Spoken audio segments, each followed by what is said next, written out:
Welcome, Knowles Nation and college football aficionados. It is finally over. Thankfully, the Florida State Seminoles 2024 season has come to a close. Thankfully, the agony, the frustration is finally over for Knowles Nation, and we're here to unpack it. We have to unpack it as this season will live in infamy. 15, 20 years down the road from now, people will look back and say, do you remember how awful 2024 Florida State Seminoles were? And this definitely has to be unpacked and studied. An epic backslide and collapse from 13-0, an undefeated season, to 2-10.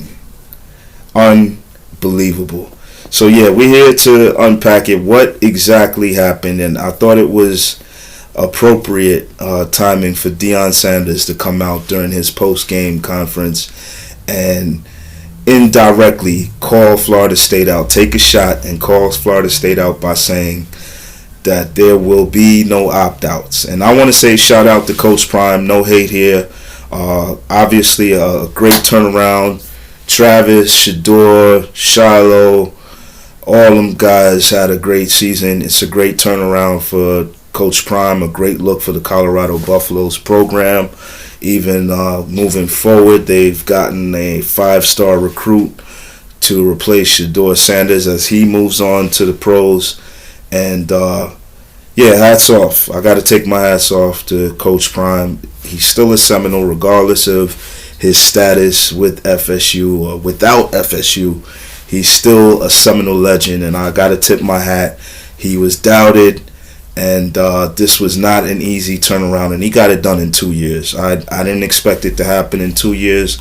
I called 3. I figured this year would be maybe a 7-8 win season, and yeah, he's surpassed all expectations of all his doubters, naysayers, and critics. So hats off to the Colorado Buffaloes and Coach Prime. But once again, Coach Prime made a very perfectly timed statement and an indirect shot to Florida State where he said there will be no opt-outs in their bowl game.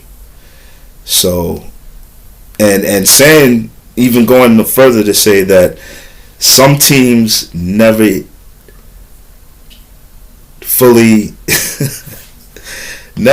recovered after their opt-out. And who else could he be speaking of other than our beloved Florida State Seminoles? And a lot of people I've watched on social media and seen a lot of our fan base state that Georgia broke us and 63-3 and whatnot. And that definitely played a major role, a major factor in moving on into this 2024 season as far as the morale, as far as the team identity, and a lot of other factors that obviously weren't addressed and cleaned up. But in assessing the situation, I had to sleep on it. I was going to make this video actually prior to the UF game, but as I knew the season was over, but I insisted on watching that game as, of course, it was rivalry week.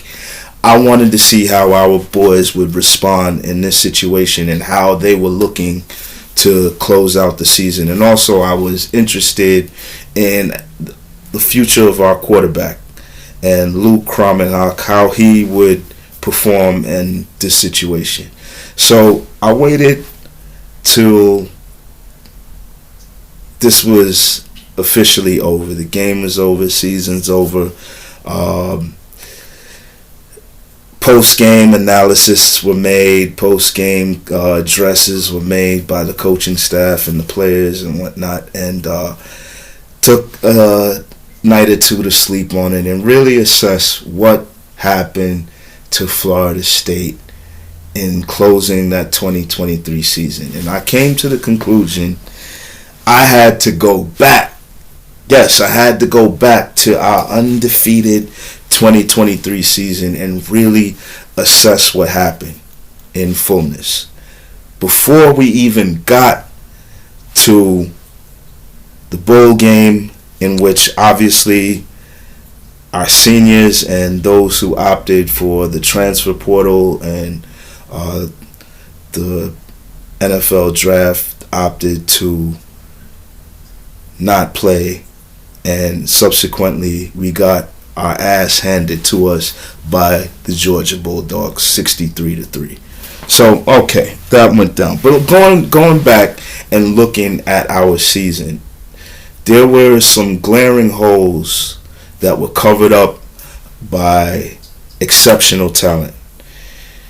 We are in the NIL portal era of college football officially, and a lot of people are seeing that it is having a lot more of a negative effect than a positive effect on the game of college football in terms of building cohesiveness. The old school formula of having recruits from freshman year and having them develop, going through maybe their redshirt years and developing talent and playing upperclassmen that have experience in a system for 3 or 4 years. That formula has been thrown out the window completely. And to me, there's no coincidence that Jim Harbaugh got out of coaching, got college football, and took the first opportunity to get back into the pros. Nick Saban retired not because he was old and not because he had no will left to coach college football. He himself stated that the NIL era was a major factor in his decision to retire from college football. So the landscape is completely changed, and in our 2023 year, we went out and we got the Keon Colemans, and even prior to that,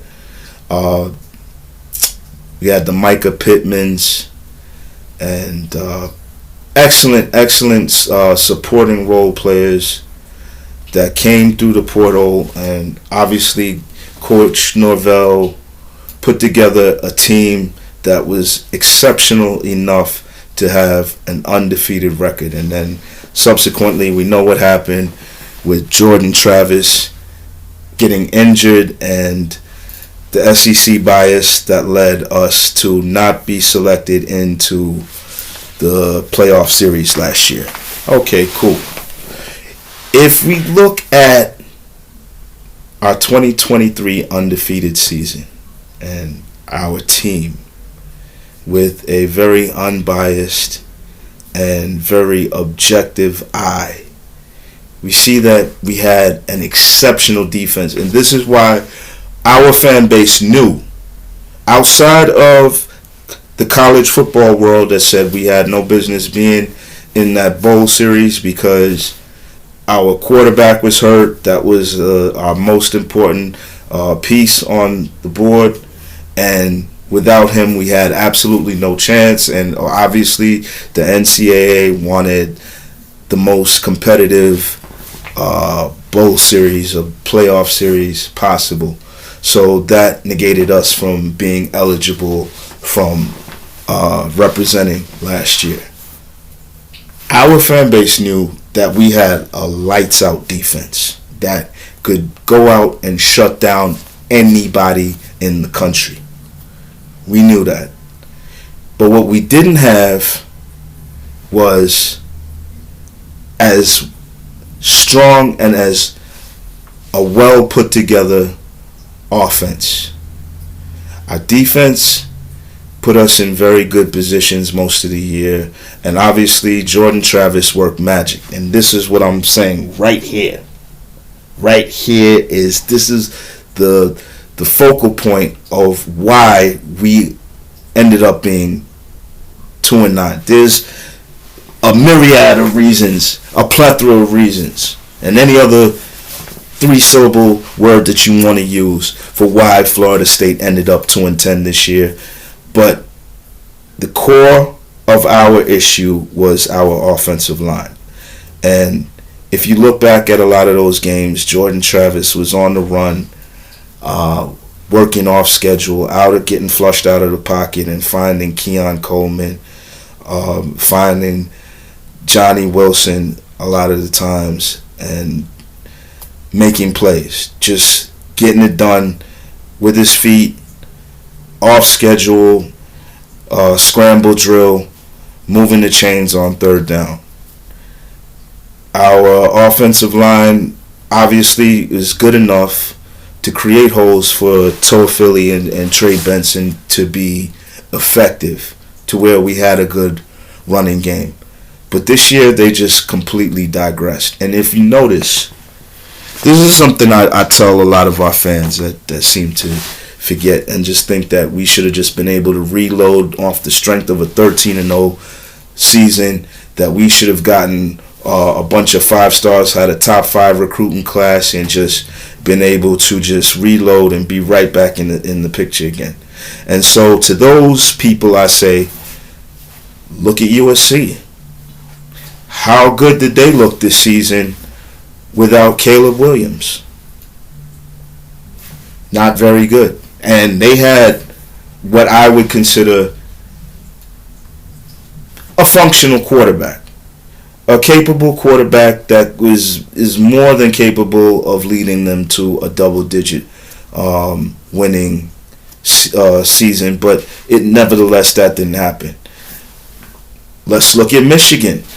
Michigan won it all last year.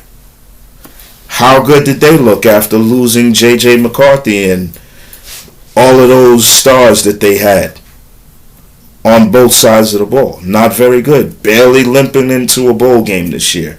Hats off to them. They came through and won a major rivalry game, and I think that was a major look for Sharon going forward, the coach. I can't remember his name fully right now, excuse me. But, they got a new coach, lost a lot of players to the draft, lost a great quarterback in J.J. McCarthy, and they're barely limping into a bowl game this year. So I use those facts to remind No Nation that it's not easy. This was not an easy task on Coach Norvell and his staff to be able to put together a team that was going to replicate what happened or the performance of last season. That just simply wasn't going to happen. And to remind you even further what we lost from last year, 10 starters, including Keon Coleman, Johnny Wilson, Braden Fisk, Jared Verse, Renato Green, Trey Benson, Jarian Jones, Jaheim Bell, Jordan Travis, Fabian Lovett, our linebackers, Kalen DeLoach, and Tatum Bethune, which are at Tampa Bay and San Francisco, respectively. And as you know, the players that I named right now are contributing on the professional level right now. So that speaks to the caliber of players that we lost. And it's just simply not going to be an easy task. Portal and no portal, NIL or no NIL to replace all of that talent. And what I will say is this. Out of all those players that I named, there's one thing missing. Out of all those players that I named that went from first round down from Florida State last year, none of them were offensive linemen, which goes right back to the point that we never had a great offensive line in 2023. We had a lot of great talent. As I said, on defense, a lights-out defense loaded with talent, and were well coached and well prepared last season and shut the door on everybody. And an offense that was capable enough to go out there and make plays when they needed to be made and put points on the board. But what we didn't have was a solid offensive line. We didn't have a dominant offensive line, and that, even though it was covered up, it was masked in 2023. It reared its head in 2024. And so moving on into 2024, we had upperclassmen who were supposed to come in and really fill that void and show out and dominate this year, and they were just completely bullied. And turning my attention from the players, I'm not going to dog the players this complete video. I do hold them accountable. I hold most of this roster accountable for low motor, low effort output most of the season. But I also blame the coaching staff and Coach Norvell as well for not setting a proper tone, I thought, for the beginning of the season and going through the duration of the season. This team just lacked urgency. This team lacked effort. And it was evident, you don't have to be expert in the game of football to know that this team got bullied. This team threw in the towel on numerous occasions, individually and collectively as a team. And in many cases, they just did not look prepared, and that falls on coaching. And that is exactly why Norvell was forced to make some of the decisions that he made after the Notre Dame game in releasing Alex Atkins and our DC Adam Fuller, respectively, and Ron Dugans as well, the wide receiver coach.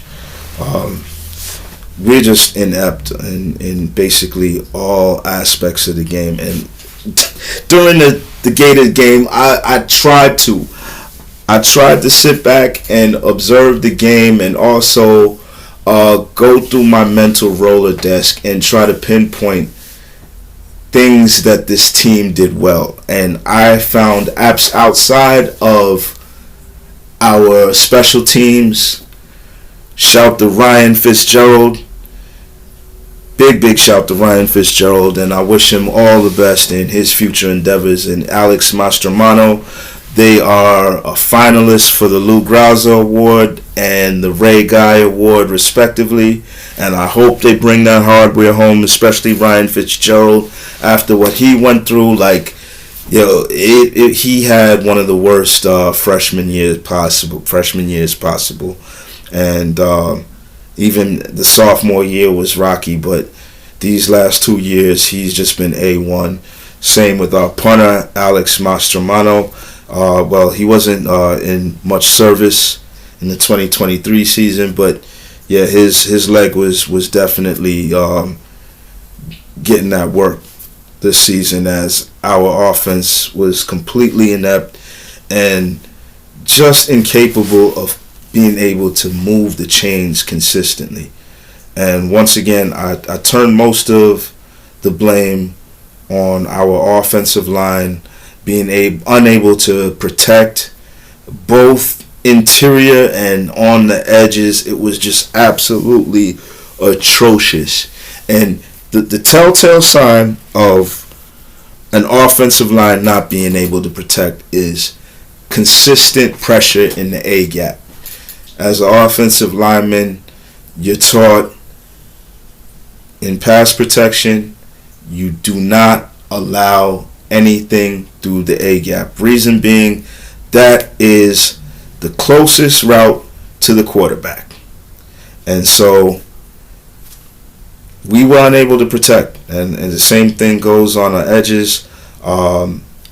I don't know. We didn't really have too much injuries on our offensive line for that to have been a factor or any type of excuse to say that we had several offensive linemen down for multiple games, and so we had to play reserves as opposed to our starters. I think we had one starter that might have had some lingering injuries throughout the season, but that definitely, health was definitely not a factor in the poor play of our offensive line. I think a lot of it also was scheming and how our offensive line was built.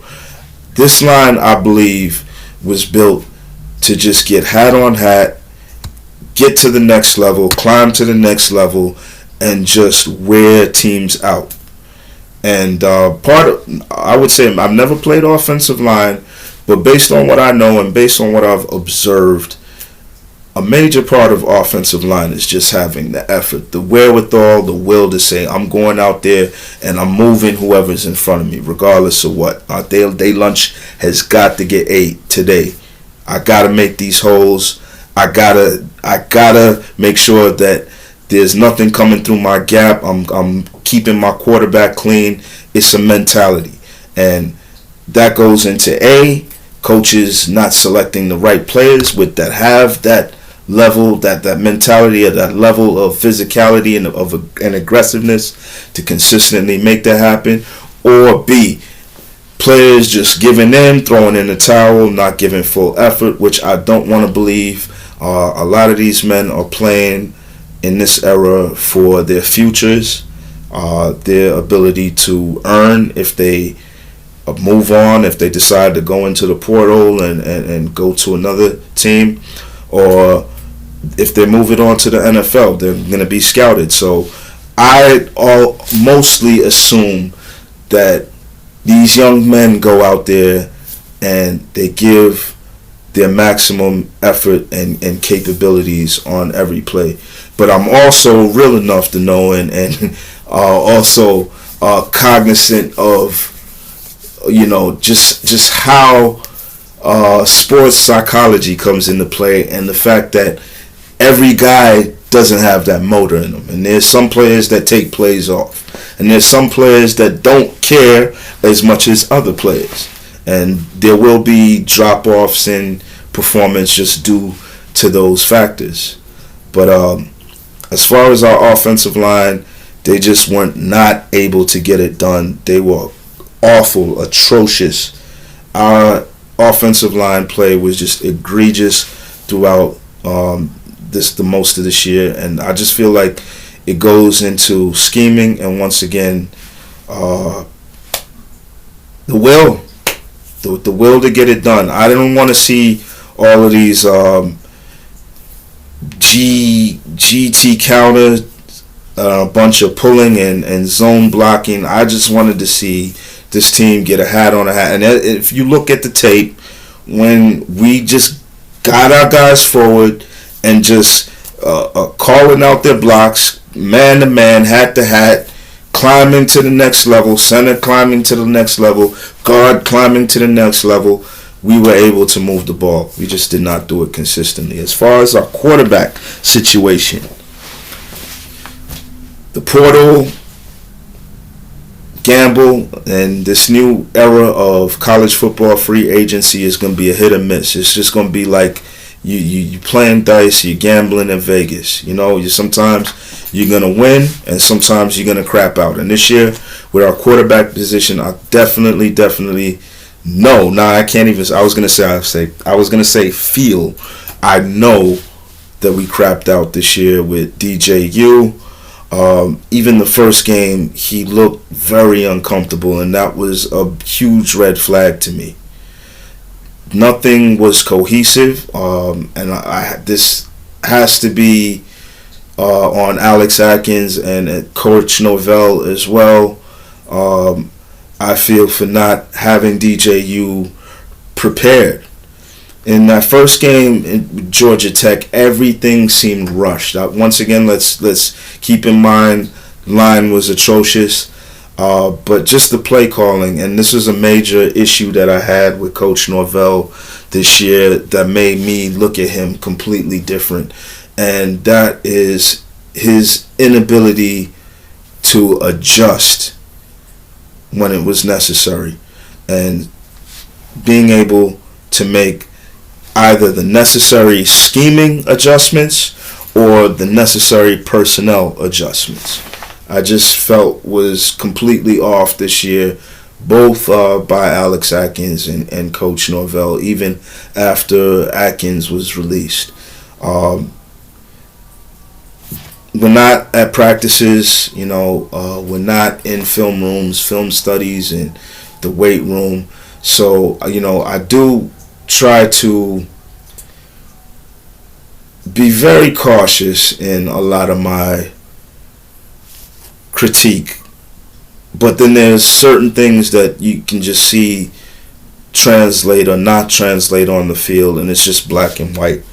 And in saying that, like, I don't want to say that DJU wasn't studying film, studying his playbook throughout the spring, getting himself ready to the best of his ability to perform at a peak level this year.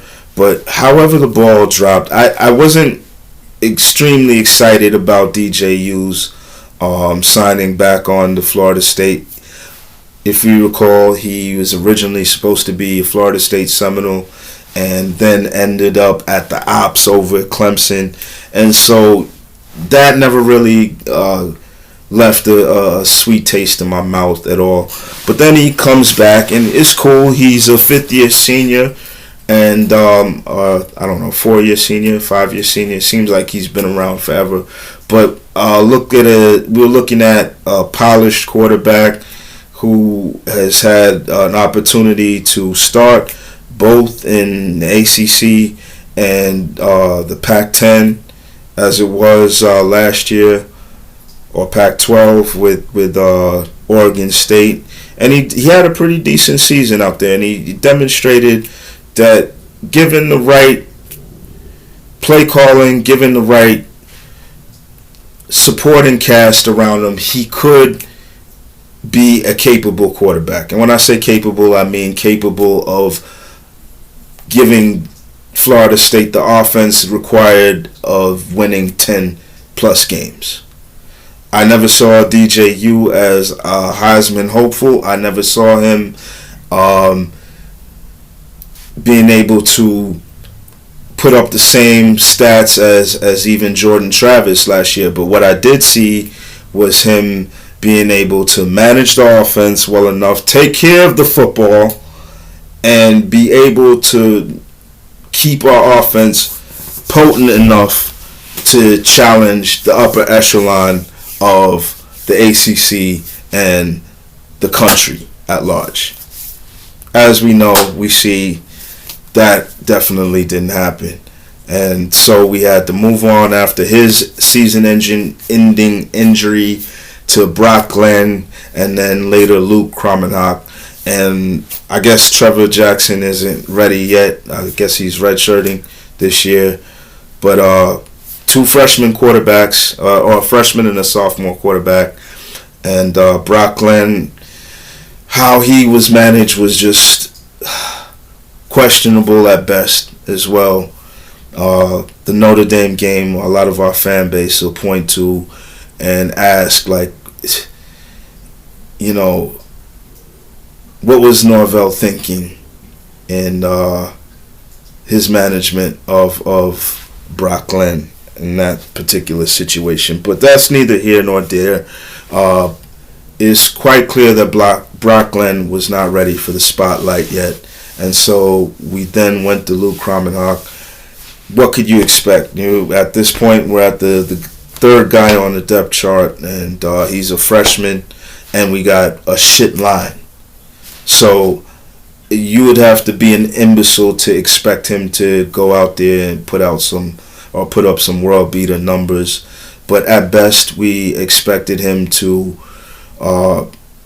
possibly be able to manage the offense against lesser competition or equal competition, and not necessarily go out and win the game, but not lose the game. And that was not the case for most of the season. I like what I saw in flashes. I'm not even going to talk about the Charleston Southern game, FCS, but just even in flashes in the Notre Dame game this past week with UF, we saw the ability of Luke Kromenhoek to be a dual threat. He's a big guy. He can move, obviously. He doesn't have Lamar Jackson type of speed, but he's quick enough to escape the pocket, and he's gonna lean forward because he's 6'4" and 220 plus pounds, and he's gonna bowl some dudes over most of the time and move the chains if necessary. And we also saw the ability for him to get the ball down the field with some accuracy. Obviously, our wide receiver play was atrocious this year. They fell way beneath the bar of expectation. No separation, terrible routes on our coaches, and I could understand. Shout to Ron Dugans. I go back to when Ron Dugans was on our championship team with Peter Ward, and he was a great player as a great Nole, and also in moving on to pros, he was even productive at the pro level as well. But that's neither here nor there. I could see why he was eventually let go, as our receivers just look bad this year, with the exception of Ja'Kai Douglas. Shout to him and best wishes on his future endeavors. Our wide receivers did not help the quarterbacks at all this year. With the exception of Ja'Kai Douglas, nobody on this roster showed any consistent ability to separate and get open. And that was also a major problem for all three quarterbacks that started this year. And if you go back and you watch the film, you'll see it. There's just very little separation and very little room to place the ball as a quarterback.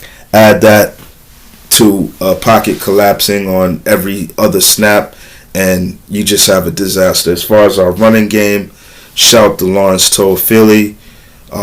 Great Nole his last year, and it was disappointing. Expected a whole lot more from him. Expected him, with Trey Benson gone, for him to carry the load, which he did, as we had Roydell Williams, a transfer from Alabama. He didn't really get too many carries, and we had other freshman running backs, but he was just unable to get off because a lot of the games we just weren't able to sustain a running game or stick with a running game if we got down by a ton of points to where a running game would be effective. And so we're forced to pass, and that took Lawrence Toafili out of the game so much that I want to give you this stat. This season, Lawrence Toafili had 108 up to the UF game, 108 carries for 400 yards. But in 2020, Lawrence Toafili had the same output with 37 carries. You heard me? Do you hear me? 37 carries, 400 yards in 2020, and 108 carries with a little over 400 yards in 2024. So that just shows the level of backsliding, and level of inept ability. If that's a word, I just created it. If it isn't a word, but we're just incapable of moving the ball both on the ground and through the air, and so our offense was just a complete disaster, and it was necessary for changes to be made. Coach Novell, I have a lot of questions with his play calling and decisions. Bad enough you already have piss poor pass protection, but all of your route combinations are vertical, and they require 5 to 7 step drops, for which your offensive line can't hold for. And not only that, your receivers don't separate and catch the ball consistently.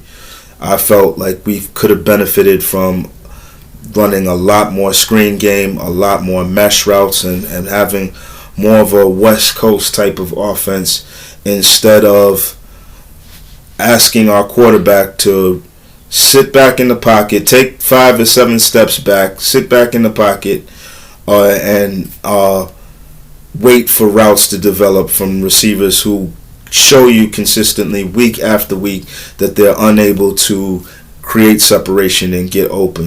Where's the rollouts, the quick outs? Where's the mesh routes, the crossing routes? I just did not see that most of the season. And like I said, with the exception of Ja'Kai Douglas and Hakeem Williams, which I hope he returns, Ja'Kai Douglas, I wish him best in all his endeavors as he's a senior, just weren't able to get it done. And I think we had the rest of either junior or underclassmen, and Span has declared his entry into the portal. I tip my hat to him and wish him best wherever he lands and whatever his endeavors are moving on. Unfortunately, we just were not able to put together a productive wide receiver room this season, and I think that falls on both coaching and also on the players, because the coaches cannot catch the ball. So, and I think we were top 5 this year in drops. So, moving on with our new OC, Gus Malzahn, that will be something I'm sure he will address this offseason and hopefully make better, as he is our new OC, like it or love it. Already has time and tenure with Coach Norvell. We can only see. I wasn't doing backflips about this hire, but at the same time, I'm not too down on it, as it is said and it is proven that he is able to recruit at a high level. And he coached Auburn, our last championship appearance. He was the opposition's head coach. This year, he was relieved of his duties at UCF. The 3 or 4 games that I saw of UCF did not look good this year offensively, and that is a bit alarming to me. But nonetheless, we just have to see the deeds done, and we'll see where we're going from there. On the defensive side of the ball, which unbelievably is actually as disappointing as the offense. Unbelievably disappointing as the offense. And as we said in the beginning of this video, or as I said in the beginning of this video, we had a lights out defense in 2023. You cannot replace the talent that we had. However, we had more than enough talent returning on this squad for us to have a much better defense than what was put out on the field. And these guys just did not make it happen consistently. The tackling was atrocious. Our front 7 was terrible this year. Patrick Payton was much maligned. Shout to him and wish him the best, whether he decides to stay or move on. A lot of our fan base would just like, based on what I've seen on social media and what I've heard in the airwaves, would just rather see him move along at this point and feel like he grossly underachieved this season and regressed. Our defense as a whole regressed majorly this year, from front to back. I mean, the only consistent defensive lineman that I feel we had, and I personally feel comfortable seeing in a starting position as of right now, is Joshua Farmer. And even in the UF game in closing, he was one of the motors that seemed consistent in that game, as our defense, oddly enough, gave us ample opportunities to be closer and possibly win that game. That game, even though this final score insists that it was a BTA, that game was close for 3 quarters. That game was hot. We set records this year, many records. Coach Norvell set his records. Our team set records in the UF rivalry, UF FSU rivalry. We set a record for sacks allowed. I believe Luke Kromenhoek was sacked 9 times in total in that game, a record. And we had like 8 or 9 fumbles, 4 or 5 lost. 2, I believe, in the red zone. So it just epic failures in historic and, oh my gosh, in monumental fashion. So God, thankful that this season is over. God, thankful that the season is over. It's a wrap. We can move on to 2025, and then moving on. Hopefully, our new DC just hired today, Tim White from Nebraska, as you see on the screen, will bring excitement, bring a new look and some intensity. I want to see some intensity. I want to see some physicality from this defense. He's maintained top 20 defenses in everywhere he's gone, with whether that's been Syracuse and most recently here with Nebraska. And if you watch Nebraska this year, Colorado had problems with them. The other teams that they played, that they faced this year, the other quality teams that they faced, I believe your Iowa as well, and I can't remember right now. I'm having a brain malfunction, but Nebraska showed that they had a very capable defense this year, and I look forward to Tim White, even though, other than just doing my little quick background check on his work, his resume, and just watching Nebraska this year, because under Matt Rule, I've been paying attention to Nebraska and their rebuilding process. I've seen that not only has obviously their offense improved, did take a little bit of a backslide towards the end of the season, but their defense was consistent throughout the year. And obviously we need to get back to being a force, especially at the front, at the line of scrimmage, the front seven. And our safety, Shaheem Brown, was probably, along with Joshua Farmer, one of the most consistent pieces of our defense. Let me tell you this. When you look down the stat line and you see that your safety leads your team in tackles, that's not a good indication. The safety plays 12 to 15 yards behind the line of scrimmage. So if he's making the majority of your tackles, that means that the ops are gaining yards, getting up the field, and he's saving a lot of scoreboard action. And that's exactly what Shaheem Brown was doing this year. Our cornerback play, it was decent at times, but just not consistent. And I tip my hat to Coach Surtain. I don't know what happens. I think he's entertaining a few possible head coaching positions. Coach Surtain, as you know, our DB's coach, was great at American Heritage in Plantation, Florida, developing that program on a high school level, and now having them, I would say, even on getting national coverage and national attentions with the John Bosco's, Mater D's, and the St. Thomas's of the world. But let's see what happens with him. I know that he's bringing in some more great talent at the DB position, and I think that, if anything, was one of the phases of our team or sectors of our team that, although it wasn't great, was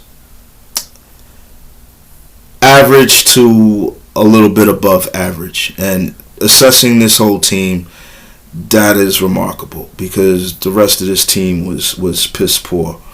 And so we'll see moving on. Our new DC is going to be taking over. What happens with Randy Shannon? I think Randy Shannon is a great defensive mind and very capable of leading a defense. He knows what it takes in terms of talent. I think he's a quality recruiter as well, especially being able to get talent from Florida. We have to have our Florida talent. We got to get our Florida boys in Tallahassee and keep our Florida boys in Tallahassee. What I'm told is Tim White does not have a lot of connection to Florida, this region, the southeastern region. That is a little bit problematic, but Having someone on the other hand like a Patrick Surtain kind of maybe offsets that a bit. So there's a lot that's left to be answered moving forward. Obviously, it's going to be a long 7 months before we kick off against Alabama, and we have a lot of work to do. We have a lot of work to do with this team moving on in the future. I can only hope that some of these new commits can pan out. Going down the list, I see here Kevin Sperry from Texas, 4-star. Gregory Thomas, safety from Fort Lauderdale, American Heritage, going back to Coach Surtain and his recruiting hand, getting those talents from South Florida, which are always essential if you want to be amongst the big dogs in the state of Florida and in the country as well. Because, like it or love it, if you watch college football and you pay attention to these rosters, you see these kids from Florida all over the country. In places, Utah over the last, I would say, decade, and shout to Snoop Menace from my alma mater, Hollandale High School, went to Utah as a quarterback. Yes, from South Florida to Utah, and Utah has been very good as one of those programs that's way outside the region that does a good job of recruiting. And as I said, if you go throughout the other conferences and the schools throughout the Midwest to the Northeast, you find a lot of Florida and Georgia talent, and specifically Florida. So it is paramount that we are able to retain these guys moving on in the future. And as I said, with our commits, we got O-lineman Mario Nash. He's a 4-star from Mississippi, spoken quite highly of. Size-wise, he's got it. I just want to know, do you have that engine? Is this dude mean? Is this dude nasty? Is this dude able to consistently keep his foot on the op's neck? That's what I want to know. Peyton Joseph, another 4-star O-lineman out of Georgia, and he's supposed to be a hard commit at this point. D-lineman Kevin Wynn, 4-star. So we do have talent. That logo still does mean a lot. The legacy means a lot. Hopefully we'll have a few return players that show that they care to be in that locker room, show they care to don that garnet and gold and represent this team. I heard Coach Norvell make a statement about weeding out, basically in not verbatim, but in short term, finding the guys that really want to be Florida State Seminoles. And this, moving on with this NIL portal era, it's going to be important, not just for Florida State, but just teams in general, to and not even on the FBS, FCS, Division II, going straight down, locating players that buy into your system. I'm a coach on a little league level, on a youth level, and I can tell you, I can attest to the fact that in order to have success consistently, your players individually and collectively must buy in. And I just felt like a lot of dudes didn't buy in, namely one from our defense last year that I thought was just going to come in and beast, DJ Lundy. He had some injury issues that I think ended off his season, but even going into the season, I believe he toyed with jumping into the porthole and going over to Colorado, and then at the last minute he rescinded the offer, or just decided that he would stay with Florida State moving forward. So I don't know if he was a 1 foot in, 1 foot out, but his inability to cover was exposed quickly, and his inability to move side to side laterally as a linebacker was exposed anyway.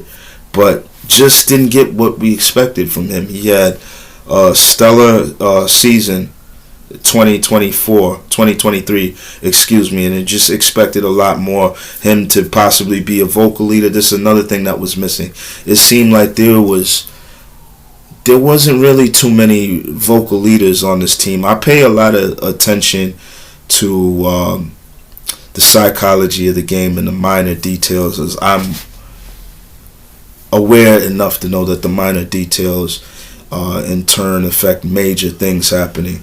And I just never saw, either on or off field, anyone seem to be urgent, very vocal, someone that was going to take the lead and light the fire under this team, like maybe a Kalen DeLoach would last year, or Fabian Lovett, or whoever it was that was going to turn it up, either by their play or verbally, or whatever needed to be done to get the team's attention and get the best performance possible out of the team. I just didn't see that, and so hopefully moving on, we can have some high energy guys that come in, and some guys that are, even if they're not the most vocal on field, they're just dogs and just bring it consistently, play after play, week after week, consistency. That's what we're looking to see moving forward, 2025. I'm out.